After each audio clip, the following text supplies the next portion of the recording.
Hi everyone, Tom was here back at it with another TV review, kind of. Really, we're going to talk about part one of the final season of Better Call Saul. But really, we can't really go too much further about the entire season without talking about that ending. Because that ending changes everything. I didn't realize this at the time because, as with most people, and you can go and watch it online, kind of had a Red Wedding Game of Thrones type thing where you can watch people react to seeing it as it happened, and it is a fun watch. But yeah, that ending is going to change everything, and I'm going to get into my theories as to how that's going to change everything. So we are going to talk about really that ending and some other musings about the final season of Better Call Saul, Part 1, on Tom Was Here. This is Robert Stack, and when I'm not solving mysteries, I'm watching Tom Was Here.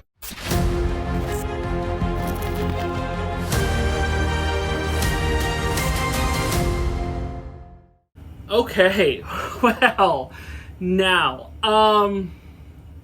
admittedly, I was late to the party. That's why I'm doing this one late. I didn't actually watch, the episode premiered last Monday, and now it's the following Tuesday. I hadn't actually was able to watch the Better Call Saul, or at least catch up, on the episodes until this weekend. And man, I feel like I missed out. I feel like I missed the boat here. Now, surprisingly, it wasn't spoiled for me, because usually these type of things are spoiled regularly. And now I know, having done like a quick Google or YouTube, that if I had done that, I would have known immediately what had happened. So thankfully I did not. I went radio silent on that front, and thankfully I wasn't spoiled by it. And man, first of all, you talk about tense moments on TV, and Better Call Saul is right up there with Breaking Bad, among a few other shows that really give you some tense moments, some things where you're just like, I just don't know what's going to happen. Like that uncomfortable, tight tension feeling that only a few shows can provide. And man, Better Call Saul delivers. And it's funny because they almost lured you into a false sense of security. It was one of those things where after Nacho, which actually Nacho was so good of a character that I thought I remembered him on Breaking Bad. I didn't rewatch Breaking Bad before Better Call Saul started. And keep in mind, Breaking Bad's first episodes were about 10 years ago. I didn't start Breaking Bad. I don't think I started it until season 3. So, they keep, let's say that's 2011, 2012. You're still talking about 10 years ago now. So Breaking Bad and its universe has been with us for that long. So yeah, when happened to Nacho, earlier in the season of a Better Call Saul, kind of threw me for a loop, because I almost felt like I remembered him appearing on Breaking Bad. Clearly he did not, because all of this took place before Breaking Bad's time. But when I was watching kind of but yeah, he was such a good character that moment and the episodes that followed, kind of like after that big moment, the episodes that followed were kind of like really like maybe tame, or not considered the best. And so it kind of lured you into that, like, I don't know if it was like that nothing big was going to happen, but the season's wrapping up, and you assume something had to happen, you know what I mean? But the next few episodes, nothing major happened, and you're like, well, really, that maybe there's not going to be a major cliffhanger, because it's not like the season's not coming back, and it's not like it's like a 10-month hiatus or a 6-month hiatus. It's a 1-month hiatus for the most part, a month and a week. And man, was I duped.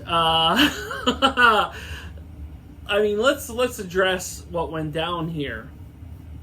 You have a character, a rich, developed character that's been around since season 1, that was really kind of the... I mean, he was a lawyer, but let's put it kind of the good guy a bit of Better Call Saul, because Jimmy McGill, Saul Goodman, is not a good guy, and even Kim Wexler, more especially in the later seasons, is not a good guy. Definitely not. Mike's not, and the Chicken Man's not, and Salamanca's art. Really, the one arguably good guy in this series after the first season, because if you go back and you watch the first season, Howard was kind of really condescending and real, not to the point where he was a bad guy, but just real cocky and condescending. But he's a lawyer, but really to Jimmy and everybody else. But they kind of calmed him down in the later seasons, where he became the morality of the show. And even when they were getting the best of him, there was a slight oh wow, he's the good, he's the good guy that they're really, mistreating and picking on. And they tried to, especially in this season, if you notice, kind of give him some additional humanity, additional layers that weren't in previous seasons, because there were a couple seasons there in the middle, season 3 I think and 4, where Howard was way back, where you didn't really see Howard too much, and then he kind of worked his way back into the show. But there were a couple seasons where he was kind of distant. I mean, he would appear maybe once in every few episodes or whatever. But I mean, to take a character that is that you've been with now for 6+ seasons, and just to unceremoniously put him down, I guess you could say, ultimately, man, what a I mean, just a gut punch of a situation there. Wrong place at the wrong time, and you have to wonder when Lalo showed up there, would he have killed one of them to get whatever point he wanted to make across? Was that the intention of showing up there? What was his intention of showing up there? And was it to scare them? Because earlier in the season, Kim had the run-in with Mike, and Mike basically told her hey, Lala's still alive, and we have these people kind of watching you. And she never told that to Jimmy. She never told that to Sal. She never mentioned it to him. So his general shock when he shows up in the apartment was no, you're dead. Whereas she knew. And it basically, when that tape was found that kind of threatened the Chicken Man, that basically that he was going to make a run on him, they pulled all their resources to go to his house. They mentioned it in the last episode, we pulled all available people from the laundromat and everywhere else, including most likely the guys that were shadowing Jimmy and shadowing Kim. So that was the time for him to show up, but was not the time for Howard to show up. I mean, talk about someone who got played for a fiddle season after season.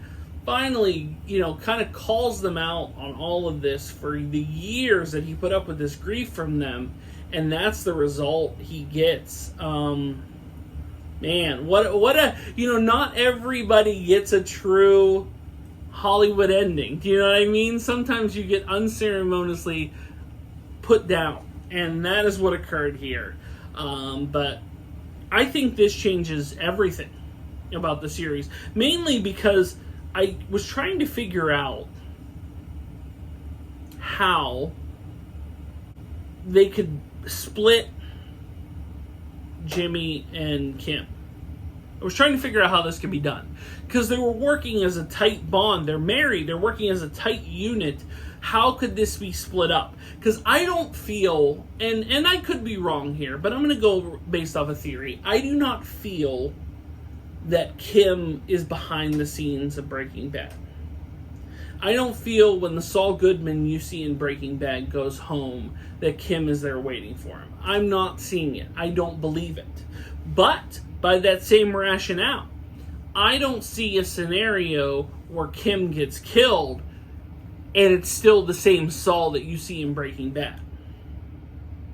So, based on that rationale, because you gotta keep in mind, it was his wife. If she would get killed off, you tell me he could be like the fast-talking, funny lawyer guy that he was in Breaking Bad? I'm not buying it. I'm not buying it. Now, it's more believable for her to be behind the scenes, for her to be, when Jimmy comes home Breaking Bad, that she's there. That's more believable to me than her dying in this series. She's the most confident I have in someone surviving a show. And I want your opinion on this. I want to know in the comments below. I feel she's a safer bet out of, obviously, Mike's going to make it. Chicken Man's going to make it. Saul's going to make it. Jimmy's going to make it. Beyond that, and the twins, of course. The people that showed up in Breaking Bad, are going to make it. But of the people that did not show up in Breaking Bad, I feel Kim is the safest bet to survive the series. More than Saul. More than Jimmy.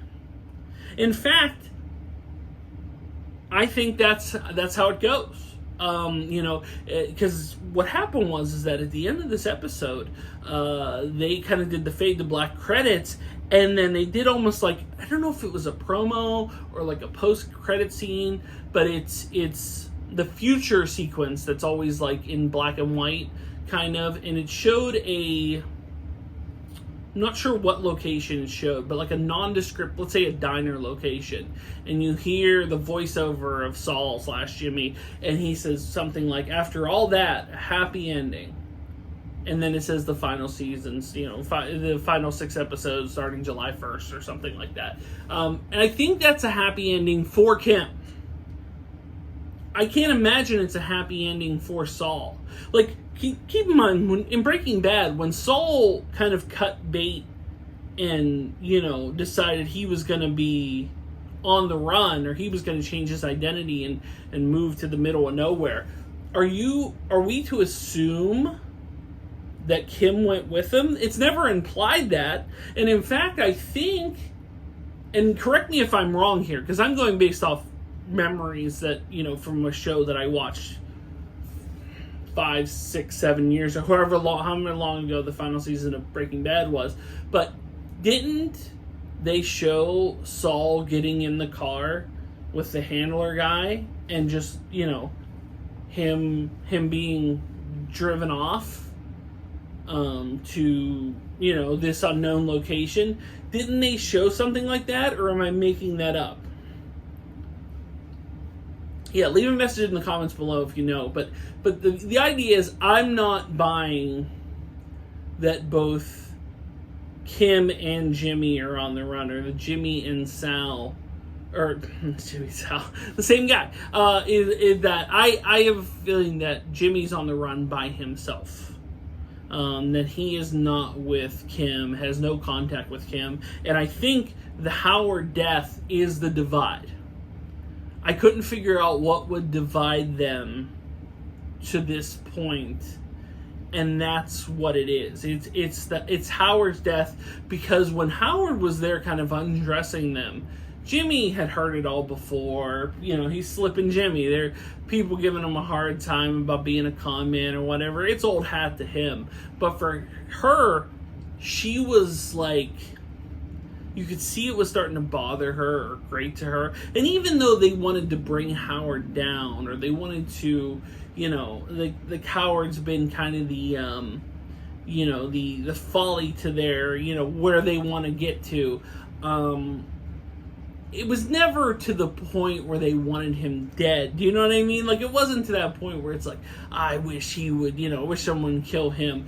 It was never that. It was like a competitive rivalry almost. So for this to occur in their home, in order to protect his wife, or maybe she gets the writing on the wall that, the only way to protect herself is to bail.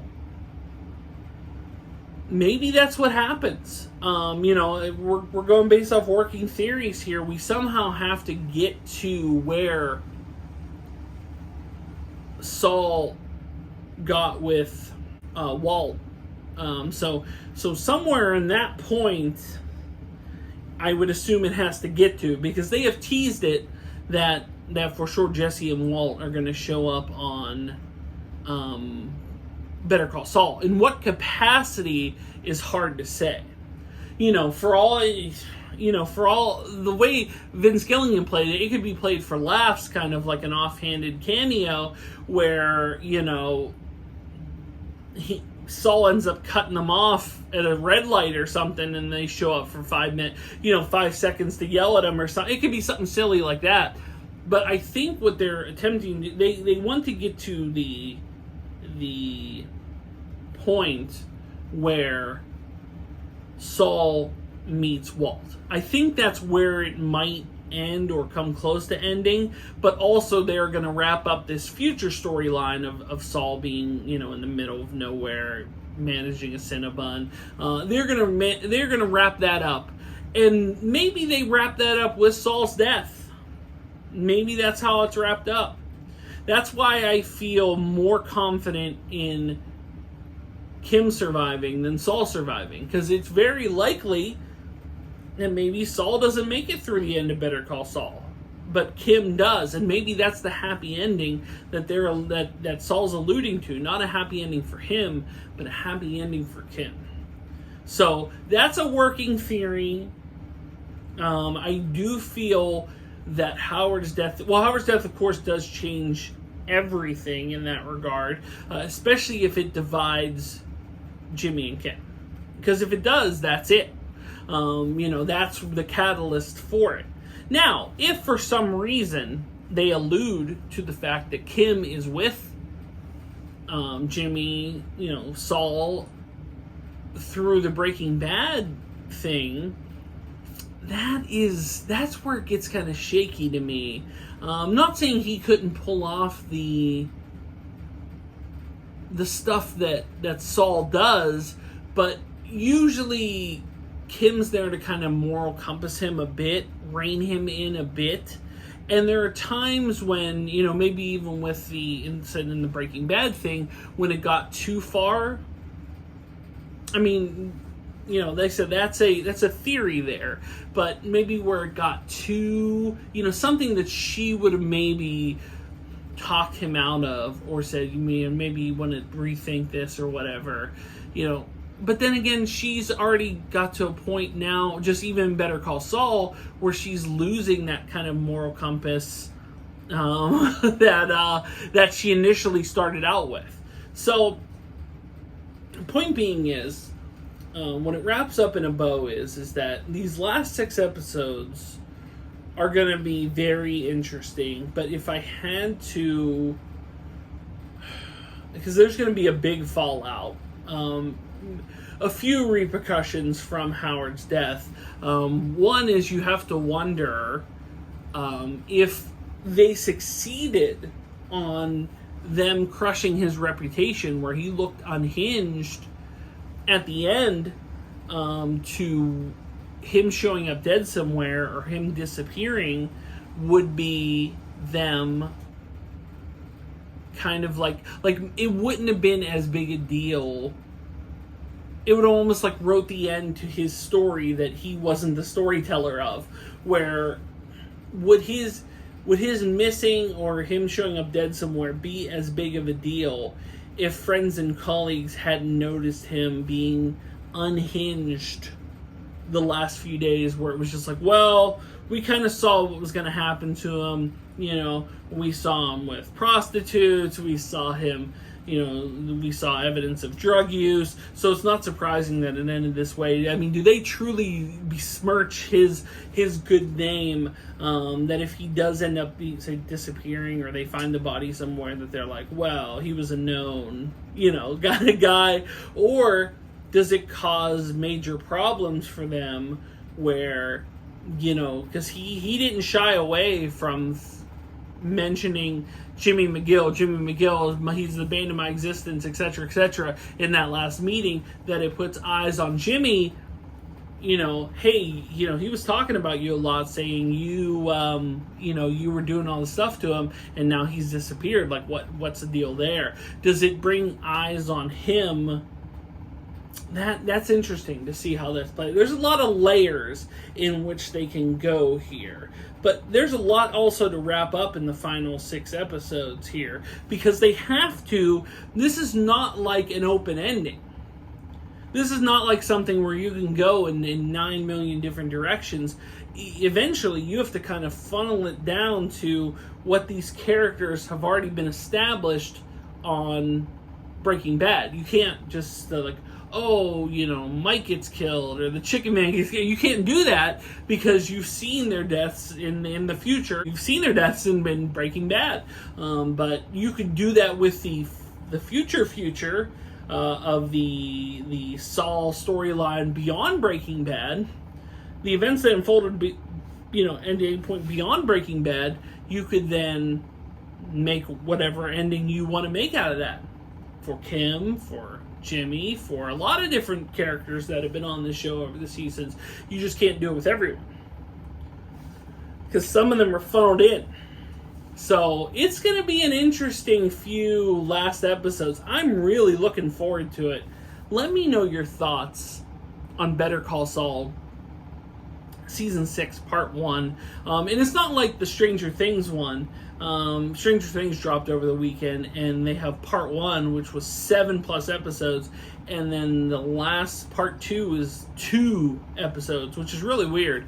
This at least has another 6 episodes for Better Call Saul starting in July. So man, it's going to be interesting, and I think that puts a bow on the Breaking Bad universe. I can't imagine. I mean, I guess they could spin off another show, but the fact that they've gotten this out of this, the fact that they've gotten this out of a small side character, what's the future of TV? Everybody's like, well, nobody has original ideas anymore for movies, for TV. I'll tell you what the future of TV is. I'll tell you what's going to happen is that great shows, they're going to start peeling off great shows into all these little sub-shows. They're already doing it with Yellowstone. They're doing it with they did it with Breaking Bad, but the thing is that it only works if it's as good as the original show. And Better Call Saul, at times, not to the point as of yet, because that's Breaking Bad is one of the best series of all time. But there are moments and there are situations, and the acting certainly is rich enough that there are times it competes toe to toe, and that's saying something. It may be one of the best, spin-offs of all time. I mean, for sure. It's that level good. Even at times when, let's put it this way, even at times when the episodes weren't great, and, I saw a couple of complaints earlier in the season, like, well, after Nacho died, the episodes, the worst episode that Better Call Saul had is better than the vast majority of TV that's out there. It's so good. So that's hard when you hold it up to that lofty standard, and then be like, well, it hasn't been that good as of late. It's like, yeah, but it even not good is better than every other show. But let me know your thoughts on Better Call Saul. Who do you think makes it through? Who do you think dies? It could be I think the big, the big shocking one is out of the way. I'd be surprised if there's another more shocking death at the end of this. I would be very surprised. I don't think it's going to happen. But yeah, let me know your thoughts in the comments down below. But guys, thanks so much for watching. If you are new here, make sure to like, share, and subscribe. Like, support me on Patreon like John Bailey did. You can do so. Link is in the description below. If you'd like to buy a t-shirt, a Tomwashere t-shirt, you can do so. It's Spreadshirt, as well as links to my eBay store, Facebook page, Instagram, Clubhouse, and the Pennsylvania Autograph Collectors Association. Links are in the description below. But guys, thank you so much for watching. And until the next TV review, I will see you soon. But until then, bye everyone.